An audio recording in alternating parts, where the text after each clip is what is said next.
Howdy, Team 42. It's your skipper here, Darius Dale, to present our macro minute for Wednesday, October 5th, 2022. Starting with asset markets, we have stocks down this morning, commodities mixed, crypto down, dollar up, global bond yields up. Market moving headlines. So OPEC signals that it wants more inflation. Oil trading whipsawed as OPEC Plus meeting got underway in Vienna, where the group may agree on its biggest cut in output since 2020.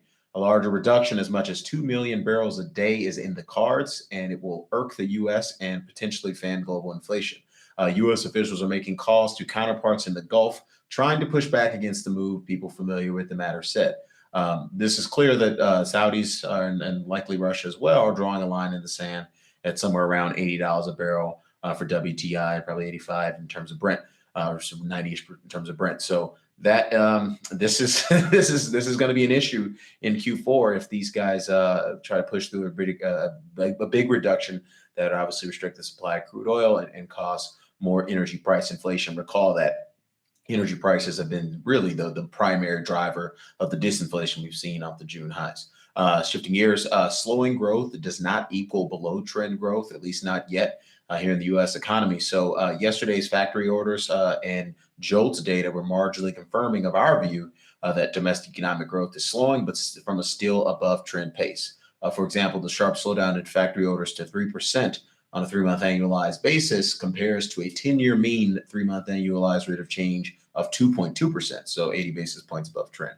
Moreover, the sharp contraction in JOLTS to total unemployed is ticked down 30 basis points, or 30 up 0.3 points to 1.7, and that compares to a 10-year mean of 0.9. So the labor market is obviously creating some slack, but it's creating slack from an extremely tight level. Growth is slowing from an extremely above trend pace, and it's our view that investors are likely still too bearish on the near-term earnings outlook. We definitely think earnings are likely to experience something that looks like a corporate profit recession, if not a deep corporate profit recession. The jury's still out on that as we roll forward in time, 2 to 3, 4 quarters. But again, we're talking about Q3 2022. That's certainly an upside risk. That's a right tail risk for bears over the very near term. Big movers this morning at S&P 500. That's off 1% to up 4% month over month. Markets are having a hard time digesting what this potential move in crude oil might be as it relates to inflation and the knock-on effects as it relates to Fed policy. You have Ethereum down 3% this morning to down 17% month over month. How many times has this thing taken a monthly bath? People forget, you can lose 100% of your money from any price. And so, every time you look at Ethereum, it's either up 50% month over month or down 20, 30, 40% month over month. And it's been a lot more down 20, 30, 40% month over month this year. Silver down 4% to up 12% month over month. And then 10-year UK gilt yields backing up 14 basis points to 4.01%. So still up 109 basis points month over month. Recall that the UK's emergency QE program ends next Friday. So maybe this is the gilt market trying to test the Bank of England and sort of see what liberties it could take to get more concessions from policymakers across the pond. Shifting gears to my Longbow dashboard. So looking at just global macro, US dollar index, that's still bullish, neutral from a short-term perspective. It's getting close to the bottom of the range. So just as it relates to this kind of Vanna rally, this risk rally we've seen since last Friday, you got to be careful about chasing that with the dollar getting close to the lower boundary of its probable range there. So we're almost close there. So be careful. When dollar's oversold, that's a time you want to be thinking about booking some gains there. Gold is perfectly overbought, so we'd definitely be selling some gold.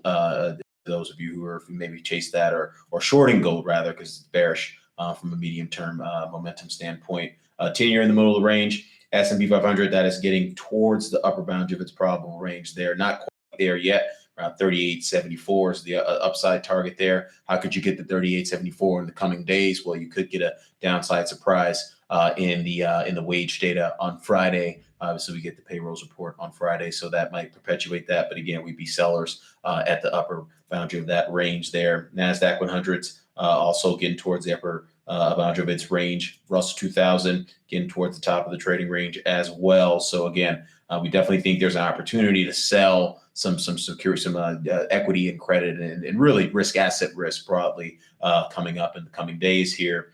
Bitcoin looks to be overbought as well. You only got about a couple $100 of upside in the range for Bitcoin, so be careful there. If you be careful chasing Bitcoin or dollar cost averaging at this particular juncture. Ethereum in the middle of the range, Shanghai Composite middle of the range, crude. That's bearish and near perfectly overbought here. So a lot of the run up we've seen in the ahead of this OPEC meeting was already priced in. And so if they don't deliver the bacon on the larger than expected cut, we could actually see crude oil start to fade again. And crude oil fading again would obviously, signal a Goldilocks impulse to the global economy. So that's something that might, get equity beta, credit, risk asset beta to trade positively again.